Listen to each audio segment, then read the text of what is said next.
अस्सलाम वालेकुम viewers, welcome back to my channel. आज की वीडियो में मैं आपके साथ एक ऐसे प्रॉब्लम का सलूशन शेयर करने वाली हूं जो आम तौर पर हर खातून खाना को कभी ना कभी फेस करना ही पड़ता है। मेरे पास यहाँ कुछ कपड़े हैं, कुछ ब्लू कलर के सूट थे और एक वाइट शलवार और स्किन कलर का कुर्ता था। ये सारे जेंट्स के कपड़े हैं और ये सारा स्टफ़ जो है वॉश एंड वेयर का ही था। नॉर्मली वॉश एंड वेयर का कलर नहीं उतरता, इसलिए मैंने इनको इकट्ठा ही वॉश कर लिया कि ये इजीली क्लीन हो जाएगा। थोड़े से कपड़े थे तो मैंने इकट्ठा ही कर लिया, लेकिन ब्लू कलर उतरा और ये वाइट शलवार जो थी ये भी लाइट ब्लू हो गई है और स्किन कलर के कुर्ते के ऊपर भी थोड़ा सा ब्लू ब्लू शेड आ गया है। अब इस ब्लू को तो कोई मसला नहीं हुआ, इसे तो मैं साइड पे कर देती हूँ, लेकिन ये जो दूसरा सूट है ये पहनने के काबिल नहीं रहा। अब मैं इसको क्लीन करूँगी कि इसके ऊपर जो कलर चढ़ गया है वो उतर जाए। एक वॉश से तो नहीं उतरा है, लेकिन अब यहाँ मैं एक ट्रिक अप्लाई करूँगी जिससे ये जो कलर है ऊपर आ चुका है ये उतर जाए। यहाँ पे मैंने एक छोटा सा टब लिया है और उसके अंदर पानी ऐड करूँगी। नॉर्मल टेम्परेचर का पानी लेना है, पानी बहुत ज़्यादा ठंडा या बहुत ज़्यादा गर्म नहीं होना चाहिए। अब जो इंग्रेडिएंट मैं यूज़ करने वाली हूँ वो है वाइट विनेगर, यानी सफ़ेद सिरका। ये यहाँ पे हम इस पानी में ऐड करेंगे। एक सूट के लिए मैं ये ले रही हूँ, ये 80 ml है, यानी जो 1 कप होता है उसका चौथाई हिस्सा है।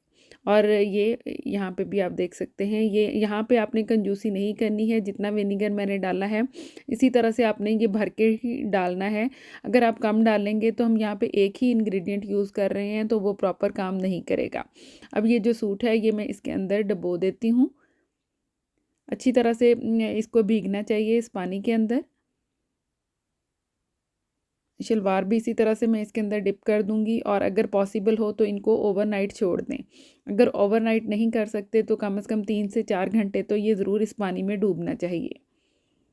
अब यहाँ पे 2 घंटे हो गए हैं। 2 घंटे के बाद मैं इसको थोड़ा सा पलट देती हूँ ताकि ये अच्छी तरह से इसमें डूबा रहे, और थोड़ा सा हिला देते हैं। आप देख सकते हैं पानी का भी कलर हल्का सा चेंज हुआ है।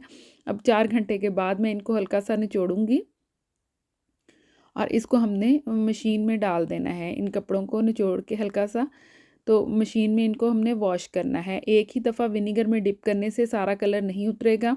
इनको मशीन में अच्छे से आपने वॉश करना है और चंद बातों का आपने ख़ास ख्याल रखना है कि इनको खुले पानी में मशीन में वॉश होना चाहिए और अच्छी तरह से आपने इसमें सरफ़ और ज़रूर डालना है, और अगर पॉसिबल हो तो सॉफ्टनर भी डाल दें जिसकी अच्छी सी खुशबू हो, क्योंकि जो सिरके में हमने इसको डिप करके रखा था उसकी स्मेल कपड़ों से आने लग जाएगी। उसकी स्मेल ख़त्म करने के लिए मैंने यहाँ पे सॉफ्टनर भी डाल दिया है। अब यहाँ पे मैं इसको मशीन को मैंने सेट कर दिया है और इसको ऑन कर दिया है। अब मशीन में जस्ट मैंने एक सूट ही डाला है। जब मशीन इसको अच्छी तरह से वॉश करेगी, ये देखिए कितनी अच्छी तरह से ये घूम रहे हैं, तभी ये कलर उतरेगा। सिर्फ डिप करने से नहीं उतरेगा। डिप करने से कलर जो है वो थोड़ा हल्का हो जाता है, लेकिन जब आप इसको प्रॉपर वॉश करेंगे अच्छी तरह से खुले पानी में अच्छे लंबे चक्कर पे, तो ही ये कलर सारे का सारा निकलेगा। अब यहाँ पे मैंने इनको धूप में फैला दिया है। आप देख सकते हैं कि वाइट जो है, वाइट और ब्राइट दोबारा से हो गया है और स्किन कलर का जो कुर्ता था वो भी अपनी असल कंडीशन में आ गया है। ये देखिए, ये लॉन के कपड़ों पे, कॉटन के कपड़ों पे भी आप ये ट्रिक अप्लाई कर सकते हैं।